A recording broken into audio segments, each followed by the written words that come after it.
자, 그럼 오늘 여의도 카페에서 무슨 말이 네. 본격적으로 출발해 보겠습니다.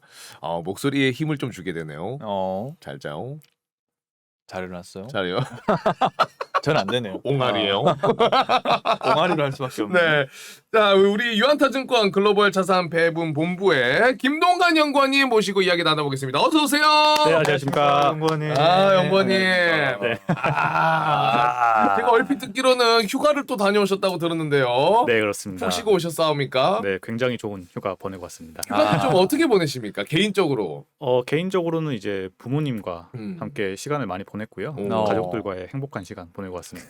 약간 가족들과 함께하는 시간을 네네. 좀 즐겨 하시고. 네, 아무래도 제가 이제 떨어져 있다 보니까 음. 네, 이럴 때일수록 더 챙겨야죠. 네. 정말 그 효자 효자요. 같다는 생각이 듭니다. 이미지도 정말 바르시고. 그러니까. 정말. 아이고. 왠지 네. 집에 가서 이제 어머님 이렇게 부르실 것 같아요. 네, 절대 그렇진 않습니다. 집에 가면 또 네네. 엄마 이런 느낌으로. 어머님 저 왔사옵니다. 네. 뭐 이런 혹시 아버지한테는 어떻게 아버지라고 하시나요? 예, 아빠라고. 네, 네, 의외로 그렇습니다. 또 아빠라고 네. 하시고. 저는 개인적으로 저희 아빠한테 네. 형님이라고 부르거든요. 진짜로. 이거는 진짜 팩트, 여러분 팩트예요. 아, 왜냐면 제가 이제 작년인가요? 네. 이제 술 한잔 하고 저희 네. 아버지한테 네. 워낙 이제 저희는 또 친해요. 이제 음. 버릇없는 게 아니고 워낙 친하기 때문에 이게 먹다가 아버지 그래도 한 30년 알았으면 이제 형동 생활도 되지 않았나? 형님 아들 아시죠? 아버지가 그래. 정말 사이 좋아 보이시네요. 저는 어떨 것 같아요? 인사 안 드릴 거. 저는 어머니 아버지라 부릅니다. 진짜로요? 저는 두 분에 다 말을 높입니다. 네. 실제로. 저 군대에서 약간 이 얘기 서도가 길어지는데 군대에서 약간 이제 저는 이제 워낙 많이 싸워가지고 그래서 이제 군대 갔다 가서 어머니한테 말을 높여야겠다. 좀 더 싸움을 줄이려고. 근데 존댓말 하면서 싸우더라고. 어머님 네, 어머니 이거 했잖아. 못 살아. 네, 그렇게 되더라고요. 네. 어쩔 수 없는 불효자인가 봅니다. 네, 갑자기 또 효자 논쟁으로 저희가 이야기를 스타트 끊어봤는데요. 자, 그래도 우리 연구원님께서 푹 쉬시면서 네. 또 오늘을 위해서 준비를 잘 해주셨습니다. 네. 어떤 이야기를 나눠볼지 본격적으로 글로벌 또 미국 관련해서 우리가 앞으로 어떻게 대비를 하고 또 투자 그렇죠. 방향을 잡아야 되는지 체크를 하나하나 해 나가야 되거든요. 일단 오늘 준비해 주신 주제가 미국 경제 허리케인 온다 요건데요. 제목이 슬프네. 요 코멘트 자체가 그 JP 모건 CEO가 이야기한 거 아니에요? 네, 제이미 다이먼 CEO께서 그렇게 얘기를 하신 거고요. 네. 제가 오늘 말씀드리고 싶은 것은 이 내용이 아니라 이제 알파 전략이 중요하다. 알파 전략. 네, 즉 이제 종목 선정이 굉장히 중요한 시즌이다. 오. 라는 것으로 이제 얘기를 드리고 싶어서 자료를 준비해 가지고 왔습니다. 종목 선정이 굉장히 중요하다. 네네. 그 디테일한 부분도 이제 오늘 짚어주시는 거죠. 네, 그렇습니다. 그거는 이제 그러면 여러분들 지금 빨리 듣고 싶어지죠. 네. 거기 이제 조금 기다리셨다. 왜냐면 흐름을 한번 쭉 보고 네. 이렇기 때문에 어떤 종목을 좀 주목해 볼 만하다. 이렇게 가야 됩니다, 여러분들. 우리 방송 흐름 알잖아요, 여러분들. 그렇기 때문에 끝까지 함께 해주셔야 됩니다. 네. 듣고 싶으시면 좋아요 누르셔야죠, 지금. 좋아요 딱 눌러주시고 여러분들 좋아요 항상 기다리고 있잖아요. 보고 있습니다. 자, 좋아요 눌러주시고 자, 그럼 흐름을 그러면 쭉 살펴보도록 할게요. 일단 미 증시가 좀 횡보하는 흐름. 이게 지금 조정이 지금 여기 원고에는 마무리됐다고 봐도 될까라고 이제 적혀 있지만은 어떻게 봐야 됩니까? 사실 저는 약간 불안하거든요. 조정이 좀 더 있을 수도 있을 것 같고. 네, 일단은 저희 유한타증권 글로벌 자산 배분 본부의 시각은 여전히 미 증시는 상승할 여력이 충분하고 네. 지금의 조정장에 있어서 엉덩이를 무겁게 종목 선정을 잘해서 기다려야 된다라고 그렇게 말씀을 드리고 있고요. 그 이유에 대해서는 여전히 시장에서 지금 경기 침체 이슈, 인플레이션 이슈, 그리고 이제 뭐 러시아 전쟁 이슈 등이 있을 텐데 그럼에도 불구하고 시장은 반등할 수 있는 그런 충분한 그 펀더멘털을 가지고 있다라고 그렇게 먼저 결론부터 말씀드릴 수가 있겠고요. 그래요? 그리고 이제 지난주 흐름이 사실 2주 전에 제가 나왔다고 하면 굉장히 더 크게 웃으면서 이렇게 얘기를 할 수 있었을 겁니다. 뭐 2주 전만 하더라도 이제 6%대 시장이 이렇게 반등을 하면서 굉장히 오랜만에 이렇게 푸른 초장을 보였던 그런 모습이었는데 지난주는 이제 굉장히 재미가 없었죠. 뭐 마이너스 1%대 모두 하락하는 그런 한 주간의 흐름을 보였는데 이 부분에 있어서 이제 방금 말씀 주셨던 부분 중에 하나가 이제 굉장히 하락폭이 굉장히 길었다라는 네. 점 중에 하나가 있는데 지금 보시면은 고점 대비해서 이제 S&P가 네.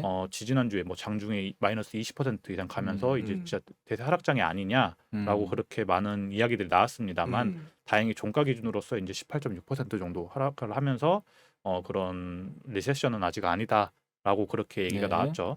그렇지만 사실 이 서학개미 분들께서 가장 많이 들고 계시는 종목들이 사실 거의 나스닥에 상장돼 있는 그런 종목이잖아요. 네. 네. 그래서 나스닥은 거의 뭐 30%까지 빠졌으니까 아. 굉장히 많은 분들께서 힘들어하시는 건 맞습니다. 어마어마하네. 그래서 이제 많은 분들께서 이제 얘기를 하시는 게 이제 경기 침체가 온다라는 경우면 네. 사실 지금은 이제 뭐 정말 손절할 시기다. 더 대사락장은 크게 더 올 테니 기다려 그 현금을 가지고 있는 상태에서 기다려야 된다라고 이렇게 말씀하실 수가 있는데 지금 보시는 차트처럼 뭐 1937년, 73년, 2000년도, 2007년도처럼 뭐 작게는 뭐 30%, 크게는 뭐 80%대까지도 뭐 경기 침체가 올 수 있고 이는 뭐 인플레이션이라든지 이런 이슈들을 잡지 못하기 때문이다라고 하실 수가 있는데 저희는 일단 그렇게 생각하지 않고요. 그리고 이제 미국에서 다시 한번 이제 경기 침체 조정폭을 한번 보시면은 예. 이제 1950년대부터 지금까지의 조정폭들을 보시면은 이제 네. 경기 침체가 없었을 때 구간을 살펴보시면 지금 보시는 것처럼 평균 하락률이 12.5% 정도였습니다. 네. 근데 이게 이제 하락 기간이 이제 6개월 정도 있었고요. 하락했던 기간에서 이제 다시 고점을 회복하는데 이 하락했던 기간에서 1에서 1.15배 수준입니다. 네. 그러니까 지금 저희가 작년 11월부터 이제 어느 정도 이제 조정을 받았던 부분이기 때문에 만약에 지금은 되게 평균치와 비슷한 이렇게 기간을 보이고 있습니다. 하락률을 더 길긴 하지만 그래서 지금 경기 침체로 더 간다라고 했을 때 경기 침체 평균치는 마이너스 24%니까 더 빠질 수도 있고 아닐 수도 있다라는 측면인데 저희는 다시 한번 말씀드리지만 지금은 좋은 종목을 선정해서 또는 좋은 종목 선택했었는데 물려 있다라고 하면은 계속해서 장기 투자를 관점에서 엉덩이를 무겁게 가져가야 된다라고 그렇게 말씀을 드리고 있습니다. 그 장기 투자의 관점에서 그냥 뭐 이렇게 버티고 있으면은 괜찮을 것 같다라고 이야기를 해주셨는데 그러면 이제 그 버티는 기간이나 이게 얼마나 장기화 될 것이냐도 많이 궁금해하실 것 같거든요. 왜냐하면 지금 양적 긴축 들어갔고 금리 인상에 더불어서 그러니까 심지어 아까 저희가 이제 미증시 다룰 때도 이야기했지만 고용 지표도 나쁘지 않기 때문에 네. 이렇게 되면은 연준에서도 이 금리 인상을 계속해서 빅스텝으로 가져가게 되면 증시는 계속 또 이게 힘들지 않을까? 그러면 이제 기간이 길어질 수도 있겠다라는 불안감이 있을 것 같은데 그 기간은 한 어느 정도 보십니까? 대략? 일단은 저희는 2분기 실적 발표 시즌이 다가오면서 네. 다시 한번 시장이 반등을 하지 않을까라고 그렇게 시나리오를 생각을 하고 있고요. 왜냐하면은 지금 어찌됐든 저희 판단에는 인플레이션이 피크아웃을 쳤다라고 그렇게 판단을 하고 있기 때문에 네네. 지금 방금 이제 보고 왔는데 이제 네. 이번 주에 발표될 그 CPI 네. 지표에서 이제 근원 CPI가 보니까 네.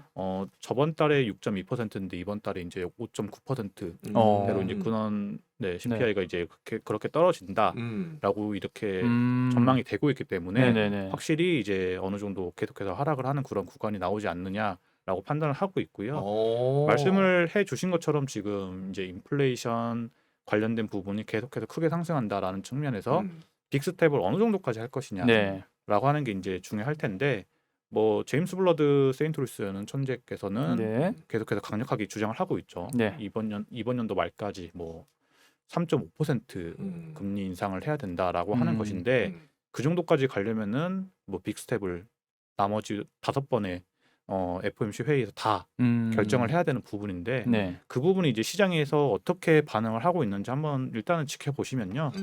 연말까지 지금 가장 크게 시장에서 생각을 하고 있는 부분이 2.75%에서 3% 수준이다라고 네. 그렇게 전망이 되고 있어요.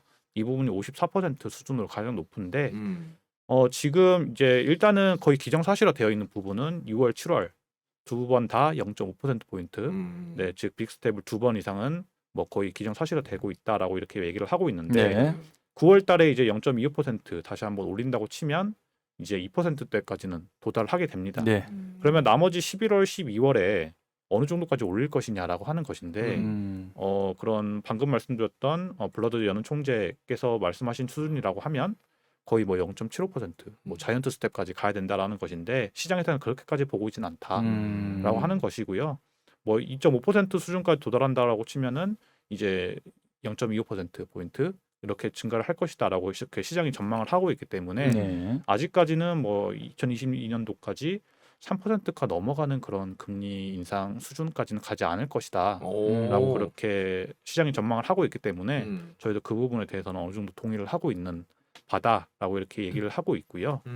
그리고 이제 2023년 7월까지 보시면 지금 3.3에서 3.25% 정도까지의 금리 인상 수준이 가장 높게 나타나고 있는 모습을 볼 수가 있습니다. 23년 7월. 네네, 네. 그렇습니다. 그러니까 지금부터 이제 1년 정도 더 남은 시점까지 이렇게 스텝 바이 스텝으로 금리 인상을 하게 된다라는 측면에서 과연 이 부분이 시장이 계속해서 금리 인상 이슈로 계속해서 조정장을 보일 것이냐라는 측면에서는 저희는 계속해서 강조를 드렸던 부분은 과거 차트도 주목을 해봐야 된다. 과거 역사 속에서 인플레이션 인상을 하는 구간에서 시장이 어떻게 반응했느냐를 보았을 때는 평균적으로 다 시장이 반등을 했다라고 이제 제가 처음 출연했을 때 이렇게 말씀을 드렸던 부분이 있는데 지금 연준 의사들의 발언들을 앞쪽만 보시는 것 같아요. 앞쪽만. 네, 그러니까 앞과 뒤가 있는데 네네네. 앞에서는 금리 인상을 굉장히 강력하게 해야 된다. 네. 왜냐 인플레이션 이슈 때문에. 네. 그런데 거기에서 이제 뒷단에 항상 하는 얘기들이 경기가 너무 좋다. 그러니까 금리 인상을 할 수 있는 것이다. 그리고 미국이 경기 침체 빠지지 않을 것이다.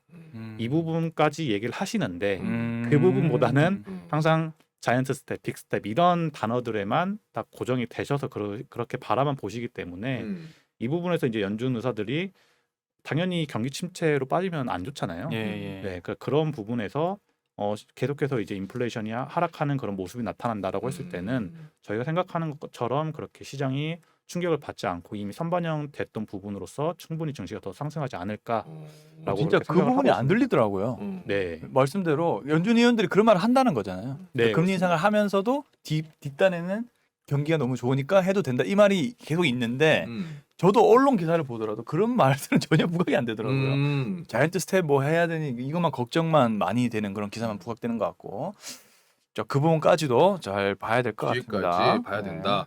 그러면 이제 저는 이제 또 하나 궁금하고 여쭤보고 싶은 게 뭐 개인적인 질문이긴 합니다만은 그런 어쨌든 지금 JP 모건이랑 골드만삭스 CEO가 약간 결을 같이 해가지고 발언을 좀 했더라고 비관적으로. 근데 JP 모건 CEO 같은 경우에는 원래는 이 경기가 탄탄하기 때문에 이 네. 먹구름 거칠 것이다 이렇게 되게 기분 좋게 이야기를 했다가 일주일 만에 바꿨더라고요 발언을 이 허리케인 온다고. 그리고 이제 골드만삭스 CEO도 뭐라고 했더라? 나는 뭐 날씨 이야기는 하지 않겠지만은 굉장히 같은 결로 이야기를 했어요. 이거 지금 굉장히 좋지 않은 상황이다.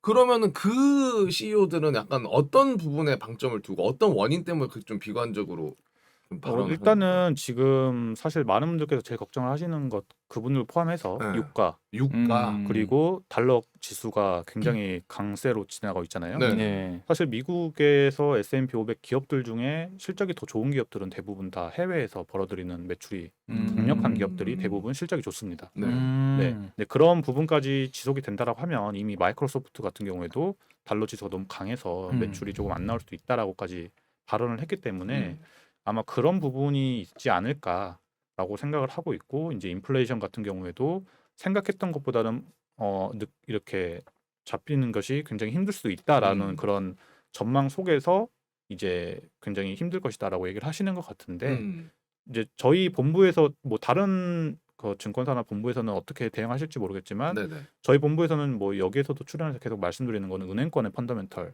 계속해서 업데이트 드리고 있는데 네. 은행권의 펀더멘털이 너무 좋아요.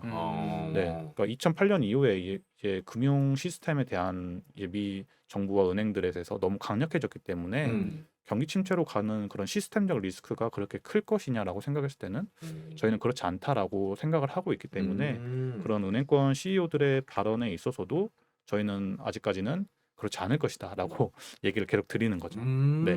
시스템적으로 봤을 때는 그렇지 않을 것 같다라고 네네. 이야기를 해주셨습니다. 그러면 이제 음. 그 계속 내용을 이어서 그 근원 PCI 추이가 좀 둔화가 되고 있는 것 같더라고요. 좀 어떻게 보십니까? 근데 이제 미 연준 의사들이 이제 가장 주목을 하는 게 바로 이 PC 네네. 개인 소비 지출이지 않겠습니까? 네. 근데 이런 부분이 지금 2개월째 둔화된 거는 맞습니다. 그래서 네. 이제 2주 전에 이 소식이 나오면서 이제 굉장히 증시가 크게 반등을 했던 부분인데 뭐 2월 달에 5.3%에서 이제 5.2%, 4.9%대까지 이렇게 하락을 하게 되는 그런 모습이기 때문에 이러한 부분에서 계속해서 이제 둔화가 될 것이다라고 이제 또 이번 다음 달도 그렇게 전망이 되고 있는 부분까지 나와 있기 때문에 네. 그런 부분에서 이제 이런 지표들을 보면서 이제 저희가 그 피크아웃이 오지 않았냐라고 이렇게 판단하는 것이고요. 네. 그 반대로 이제 그럼에도 불구하고 개인 소비 지출은 계속해서 안정적으로 증가를 하고 있다라는 측면. 즉 개인 소비 지출 저번 달에 뭐 0.9% 이것도 소식이 나오면서 굉장히 좋은 호재로 작용을 했던 부분이기 때문에 굉장히 저희는 시장이 지금 너무나 이제 그 고밸류 되어 있던 부분들도 다 이렇게 해소가 네. 되면서 이제 굉장히 저평가되어 있는 기업들이 너무나 많고 음. 시장이 어느 정도 충분히 조정을 길게 받았기 때문에 충분히 반등할 수 있지 않을까라고 그렇게 판단을 하고 있습니다. 어떻게 좀 듣고 음. 나서 네. 깨달음이 있으십니까 지금? 다행이죠. 일단은 그 인플레가 둔화되는 게 가장 중요한데 이제 그런 부분들이 현재 지표로 잘 나타나고 있고 그러면 이제 시장이 5월달 그 CPI 지수의 그 약간 경계 물량이 나오면서 이제 오늘도 미국장이 조정을 좀 조정은 아닌데 약간의 어떤 상승 탄력이 둔화되는 모습이 나왔는데 어쨌든 이런 부분까지도 조금 지표들이 좋아지면은 어쨌든 저희한테는 유리하기 때문에 일단 굉장히 다행이라는 생각이 들고 있고요. 근데 일단 시장에서는 이 S의 공포라고 하잖아요. 이 스태그플레이션. 이제 이 부분이 가장 사실 이제 우려되는 부분이기도 한데, 근데 이제 지표만 봤을 때는 이제 그런 부분은 안 나타난다라고 일단은 그 생각이 드는데요. 좀 더 그 부분을 왜 스태그플레이션이 아닌지 한번 우리 유한타증권 본부에 그 지표를 좀 보면서 설명을 좀 듣고 싶습니다. 네. 그러니까 방금 전까지 계속해서 이제 인플레이션 피크아웃 좀 치지 않았나 그렇게 보고 계신데 어떤 근거로 어떤 그렇죠. 지표를 보면 좀 더 참고할 수 있는지 네. 구체적인 지표가 좀 있습니까? 참고할 만한 게? 네, 일단 스태그플레이션 아니다. 그리고 경기 침체가 아니다라고 이제 저희가 계속해서 강조를 드리는 부분에 있어서 오늘은 이제 미국 S&P 500 실적부터 말씀을 네. 드리면요. 실적. 먼저 이제 계속해서 부각이 되고 있는 이슈들이죠. 인플레이션 그리고 공급망 이슈 그리고 우크라이나 전쟁 네. 이슈에 관련된 부분에서 이제 이번에 1분기 어닝콜에서 기업들이 이렇게 많이 언급을 하는 게 늘었다라고 하는 지표입니다. 그렇기 때문에 굉장히 시장이 어려웠다라고 하는 측면인데 이제 여러분들께서도 이제 투자를 사업개미 하시는 분들은 팩트셋에 들어가서 이제 이런 부분을 계속해서 참고를 하시면 좋을 것 같은데 네. 네. 지금 보시면은 이제 6월 3일 기준 지난주 금요일 기준으로 해서 전체 99% 기업이 실적을 거의 마무리가 되었고요. 네. 근데 여기서 이제 중요한 게 EPS라든지 매출 증가율이 다 예상치를 상회하는 기업들이 훨씬 더 많았다. 오히려. 네, 너무나 많았고 너무나 좋은 실적을 발표했다라고 저희는 판단을 하고 있고요. 이익 증가율, 매출 증가율 보시면은 9.2% 그리고 13.6% 수준으로서 작년 말에 이렇게 굉장히 우려했던 것과는 다르게 거의 2배 이상 크게 이렇게 증가를 한 그런 모습이다라고 이렇게 나올 수도 있고 순이익 마진율 같은 경우에는 굉장히 고무적입니다. 12.3%.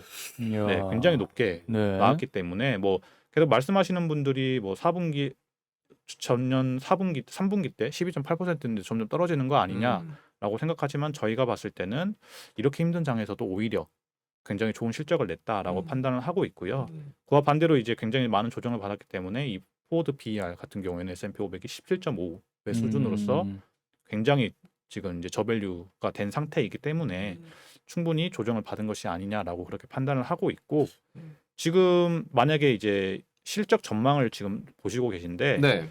2분기, 3분기, 4분기, 2분기 때는 이제 전년 대비해서는 굉장히 그 증가율이 낮습니다. EPS나 매출 증가율이 네. 한 자리대 수인데 이제 3분기, 4분기 때 다시 반등을 하는 그런 모습으로서 올해 한 해 동안 EPS 증가율이 10.2%, 네. 매출 증가율도 10.3% 수준이 나올 것이다라고 그렇게 얘기가 나오고 있어요.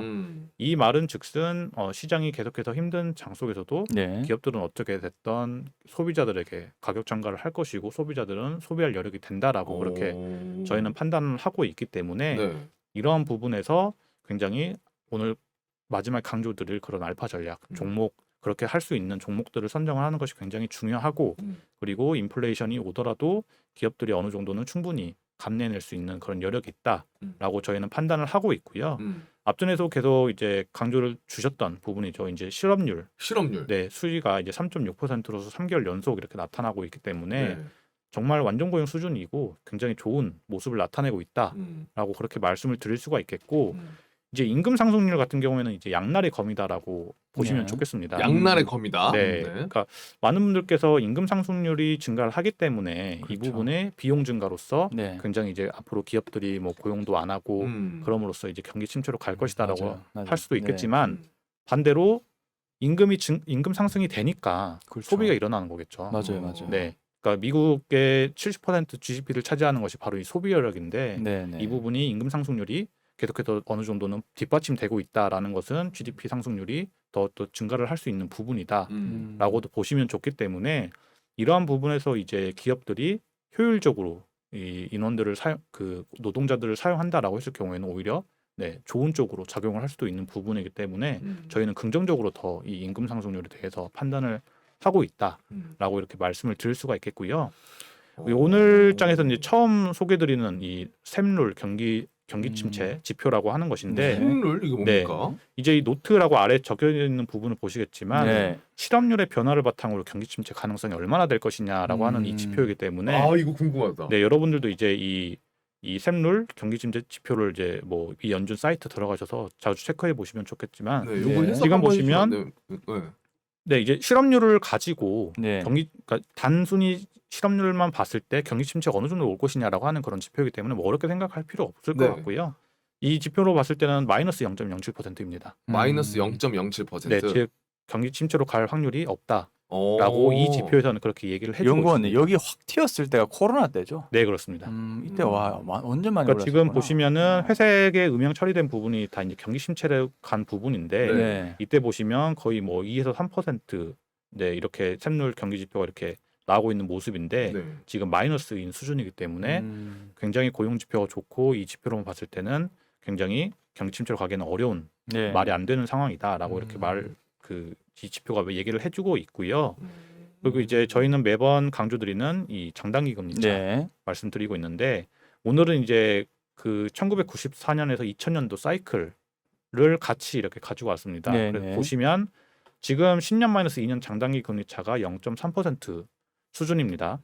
다시 올랐네요. 한번 네, 역전 현상이 됐었다가 다시 한번 이제 상승을 한 모습인데 네. 이 부분이 1995년도 때 이렇게 지금 나와 있는 부분과 유사한 상황이 아닌가라고 이렇게 판단을 하고 있고요. 네. 그렇다고 하면은 경기 침체가 1990년도 때는 거의 6년 뒤에 찾아왔기 때문에 네. 지금의 장단기 금리차로 봤을 때는 이 정도 수준이 아닐까도 고민해볼 수준이 아닌가라고 판단을 하고 있고 이제 계속 강조드리는 10년 마이너스 3개월 장단기 금리차죠. 네. 네. 미연준 의원들께서 더 예의주시하는 그런 지표로 보았을 때는 지금 현재 1.75% 수준으로서 굉장히 안정적인 굉장히 안정적이네요. 네, 오. 모습이기 때문에 다시 한번 밑에 줄 보시면은 1994년에서 5년도 때 수준과 비슷하기 때문에 아직까지 이 장단기 금리차로 보았을 때는 경기 침체로 가기 굉장히 어려운 그런 상황이다라고 이게 이렇게 판단하고 이게 있습니다. 꺾여야만 좀 이제 향후에 경기 침체 가능성을 높게 보는데 지금 네. 굉장히 그러니까 앞에 자료는 조금 이제 마이너스 현상이 보였는데 연준이 좀 위주로 보는 이 10년 3개월 국채 금리 차는 아주 안정적인 모습을 그렇습니다. 보이고 있네요. 네. 그러니까 만약에 이 10년 그리고 3년 3개월 장단기 금리차 추이가 역전 현상이 돼버리면 이제 바로 연결이 되는 것이 이제 은행들이 더 이상 대출을 해주지 않는 그런 연결고리가 생기기 때문에 네. 그렇다고 하면 당연히 이제 경기가 굉장히 어려워지겠죠. 네. 대출을 줄여주는 거니까. 근데 근데 이런 부분에서 이렇게 연결이 되는 것이고요. 이제 이 부분과 연결해서 이제 은행들의 그런 펀더멘털이 어떤가를 이제 보았을 때 이제 여신 추이가 계속해서 증가를 하고 있습니다. 네네. 지금 미국 은행의 여신이 총 규모가 17조 달러 수준이니까 네. 이제 GDP의 거의 뭐 70에서 80% 정도를 이렇게 차지하고 있는 굉장히 큰 굉장히 중요한 지표인데 네. 이 부분이 계속 증가를 하고 있는 9.32%를 나타냈다라고 하는 것은 아직까지 은행에서 충분히 이렇게 그러니까 좀 대출을 해주거나 그런 돈을 빌려주는 행위에 대해서 자신감이 있고 계속해서 이어나가고 있다라고 보시면 좋겠기 때문에 네네. 굉장히 이 부분도 참고를 계속 해보시면 좋겠어요. 네. 그리고 이제 예대율 계속해서 업데이트 드리고 있는데 네. 이 부분이 61.81%가 나왔습니다.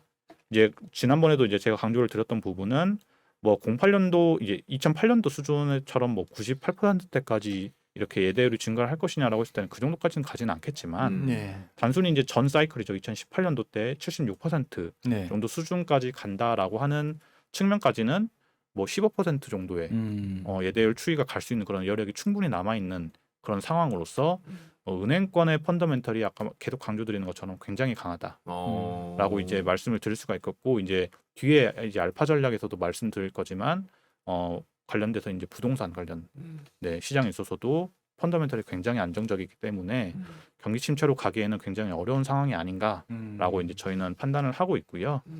그리고 이제 지난번에 말씀드렸었던 이 부분이죠. 이제 경기 침체 가능성 지표라고 해서 미 연준에서 볼 수 있는 이 지표도 계속해서 참고를 해 보시면 좋을 텐데 지금 0.1%입니다. 0.1% 네. 없다고 봐야 되겠네. 네, 그렇습니다. 그러니까 지지난 제가 한 달 전에 보여드렸던 건 0.17% 정도 됐던 것 같은데 네. 지금 0.1%로 더 줄었습니다. 음. 그렇기 때문에 이런 아래 노트를 보시면 아시겠지만 고용, 산업 생산, 개인 소득 그리고 실질 제조와 무역 매출을 이용해서 만드는 지표이기 때문에 이런 부분을 다 무시하고 단순히 경기 침체로 갈 것이다라고 이렇게 얘기를 하기에는 굉장히 어려운 시장이 아닌가라고 저희는 오히려 말씀을 드리고 있습니다. 지금 이거 지금 지표들을 딱 보니까 약간 좀 반성하게 되네요, 살짝. 그렇죠. 사실 지금 시장이 너무 안 좋다 보니까 이게 부정적인 기사들이 상대적으로 굉장히 많이 보이는 것 같아요. 근데 그런 기사들을 사실 좀 이렇게 거기에 너무 젖어 있으면 안 되거든요. 왜냐면 주식 시장이라는 것이 되게 제가 알기로는 안 좋을 때 오히려 공매도성 기사도 굉장히 많아요. 그러니까 오히려 하락을 더 부추기는. 일부러. 그렇죠, 일부러.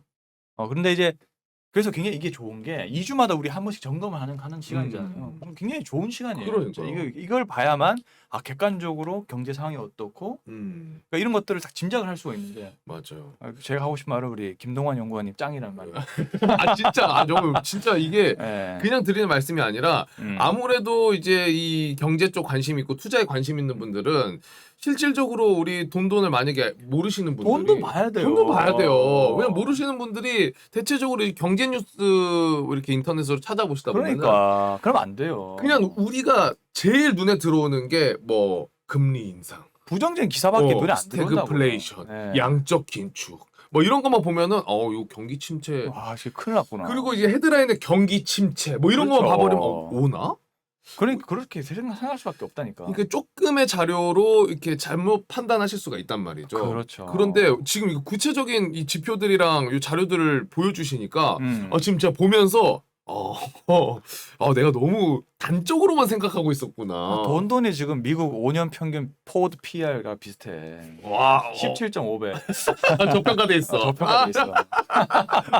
연결 좋았어요. 방송인 다 됐네, 송 대표님. 아니, 진심이니까. 와, 진짜 대박이네. 아니, 진심이니까 이런 말 나오는 거죠. 네. 지금 윤 대표님도 2주마다 한 번씩 봐야 돼요. 민셰이님도 이게 인상 너무 좋으시다 그러고 다들.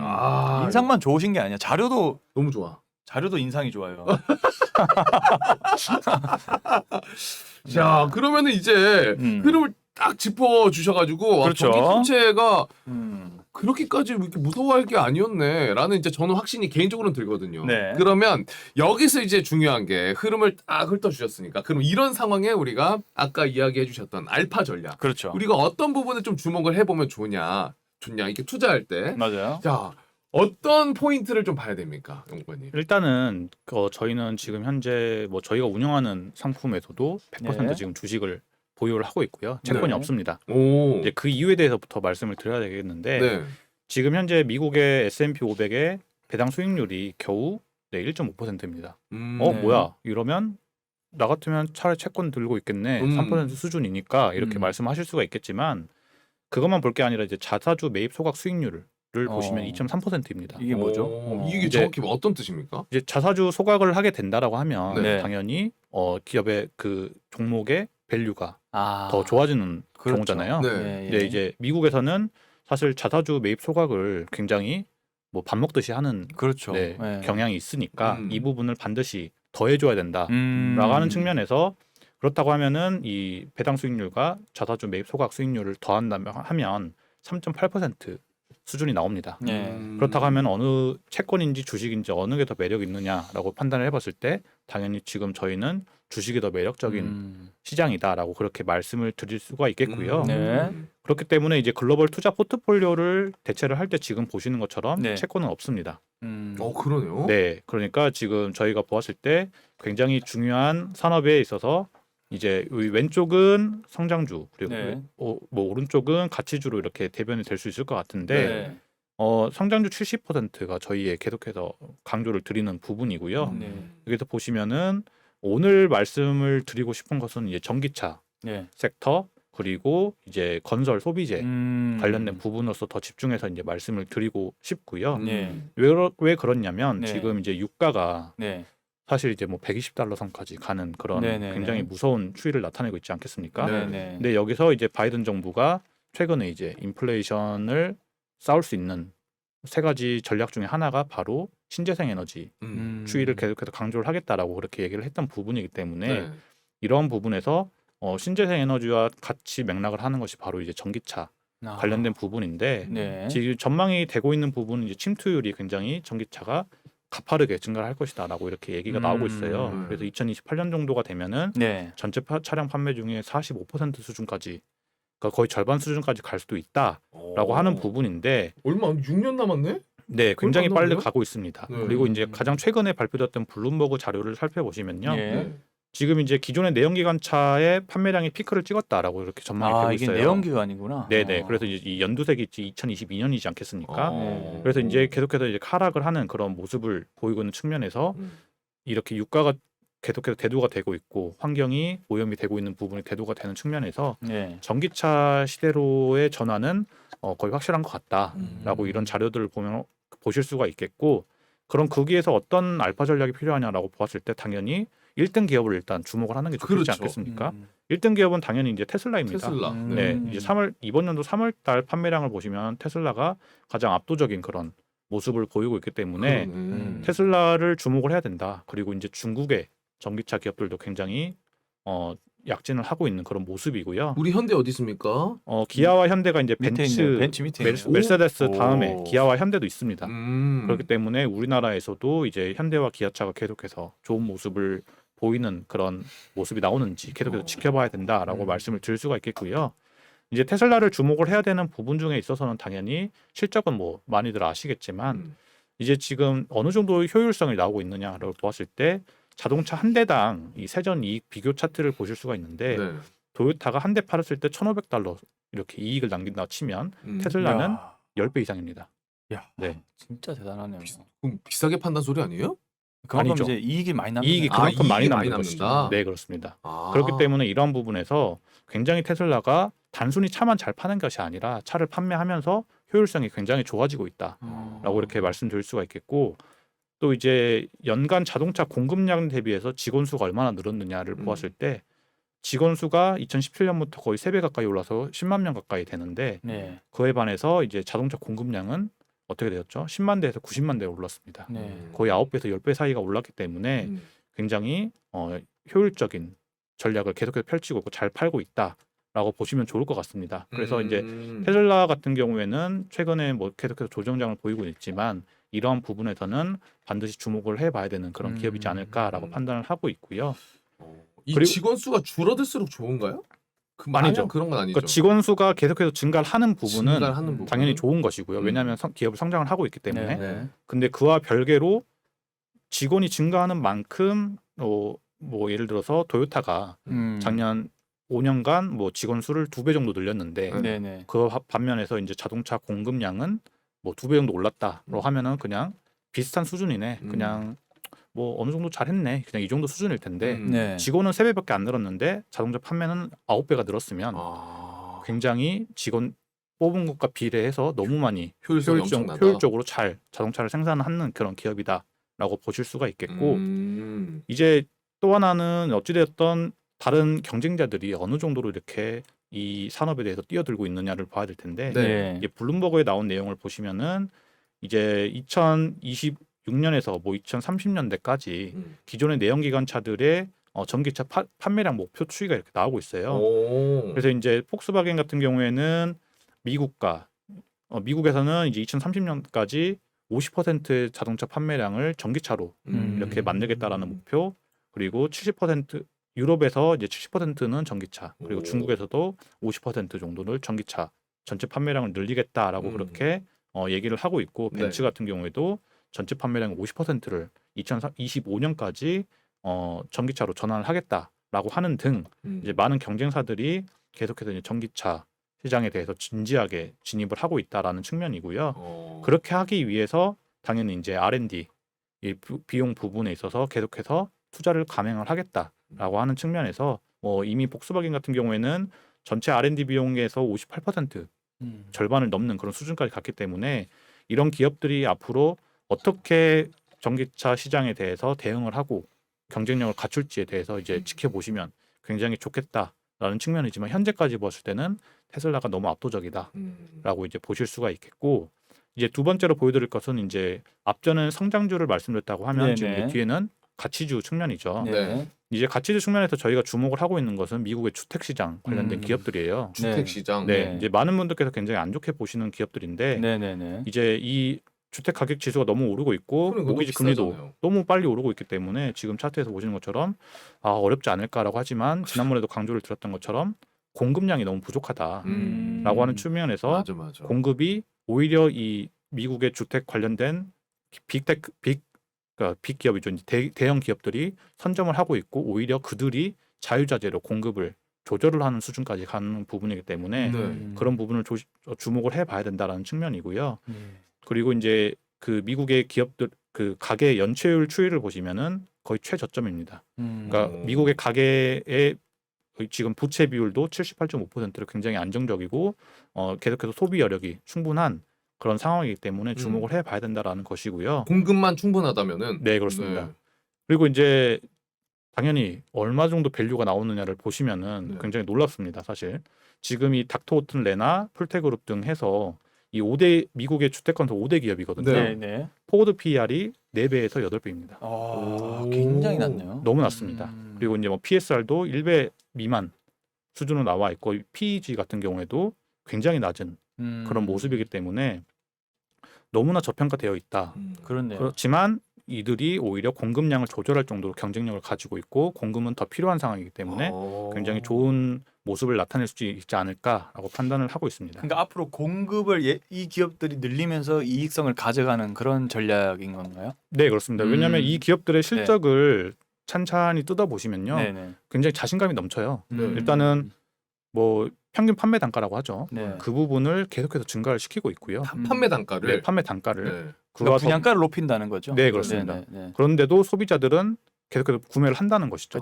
주택 재고가 너무 부족하니까. 너무 부족하고 아. 주택 수요는 많고 임금 상승은 되고, 그렇다 하더라고요. 네, 그런 네. 부분에서 굉장히 이 기업들이 실적을 살펴보시면 굉장히 자신감이 넘친다라고 말씀드릴 수가 있겠습니다. 그 소비자 입장에서도 그 금리가 모기지 금리가 높은데도 불구하고 여력이 있으니까 공급만 있으면은 대출 받아서라도 사는 건가요? 네, 그렇죠. 이제 아까 보신 것처럼 인근 상승률이 5% 이상은 나왔잖아요. 네. 이제 그렇게 뭐 모기지 금리가 5%대긴 하지만 네. 그만큼 인근 상승도 되어 있고 자산이 너무 많습니다. 미국 개인들의. 그렇기 때문에 굉장히 이런 부분도 이렇게 PER이 4배 수준이면 정말 저평가되어 있는 그런 구간이기 때문에 굉장히 이 기업은 잘 봐야겠네요, 오히려 정말. 주목을 해봐야 되는 게 맞지 않나 저희는 판단하고 있습니다. 나 방금 얘기 들을 때 소름 끼쳤어. 갑자기. 사고 싶어요? 연구원님이요? 연구원님 사고 싶냐고요? 그건 당연한 거고. 주택 이 기업도 사고 싶냐고요? 저는 굉장히 매력 있는 것 같아요. 매력 있네요, 진짜. 야, 이게 진짜 여러분들 돈돈 이거 모닝 라이브 무조건 보셔야 됩니다. 또 하나 깨달은 게 이 미국의 부동산 시장이 너무 가격 올라가고 모기지 금리 올라간다. 이거까지만 보는 경우가 많아요. 맞아요. 와, 막 안 좋다. 경기 또 안 좋구나. 미국 어떡하냐. 그렇죠, 그럼 우리도 그렇죠. 또 영향 받아가지고 개판 5분 전이네.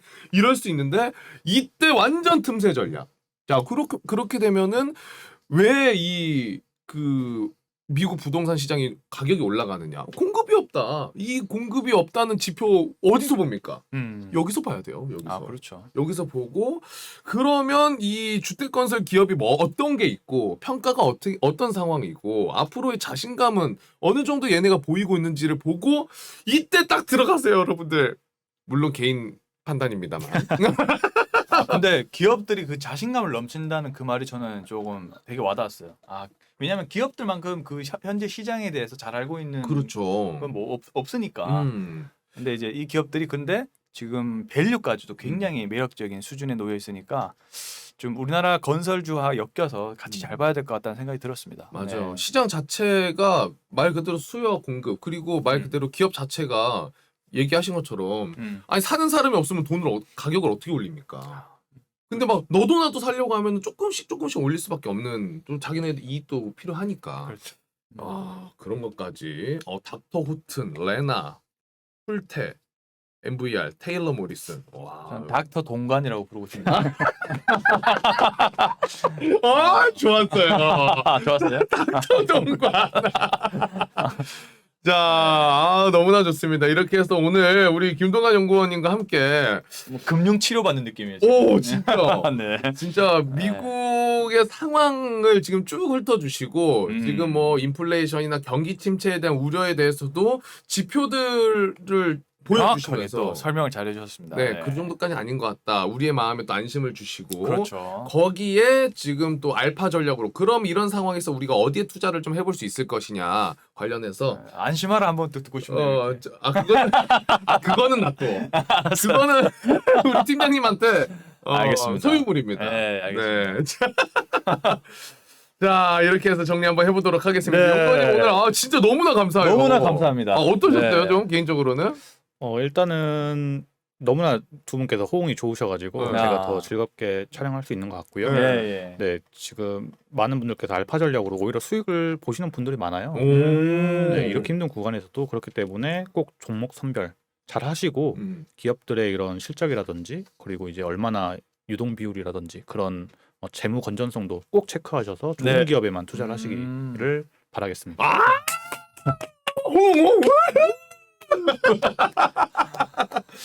근데 진짜 너무너무 감사합니다, 연구원님. 네. 진짜 2주에 한 번도 좀 아쉽네. 그러니까 네. 저는 앞으로 닥터 동관이라고. 손동관이어서 또 당토 동관으로 바꿉니까? 네, 금융 치료자. 금융치료자. 의사도 되게 잘 오시는 것 같아요. 네. 진짜 우리 스튜디오 금융 의사라고 별명 붙여주시면 어때요? 우리 돈돈의 이국종. 다 살려버려. 이국종 교수. 다 살려버려. 교수님. 네. 네. 이렇게 해서 마무리해 보도록 하겠습니다. 다시 한번 좋은 말씀 네. 해주셔서 너무나 감사드리고 저희 또 다음 시간 어떤 또 자료들로 우리의 마음을 치료해 주실지 그렇죠. 또 기대하고 네. 있도록 하겠습니다. 다음 시간에 뵐게요. 네. 연구원님. 감사합니다. 네. 감사합니다. 너무 감사합니다. 자, 그럼 다음 시간에 우리 연구원님 모시고요. 저희는 또 우리 송스픽으로 돌아와야죠. 네. 잠깐만 기다려주세요.